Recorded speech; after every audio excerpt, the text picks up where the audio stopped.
Ushbu videoyim именно meni kuzatib boradigan kuzatuvchilarim va obunachilarimga tegishli.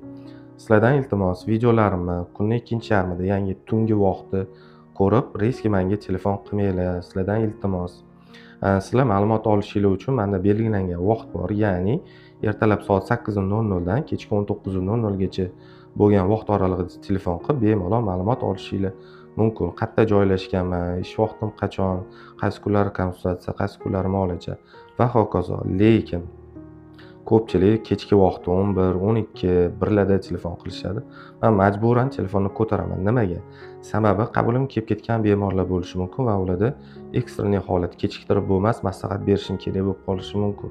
O'shaning uchun shunaqa patsient deb o'ylab, men sizni telefon qilganingizda telefoningizni ko'tarishim mumkin. Bu degani telefonni ko'tardi degani bu hammaga javob beradi degani emas.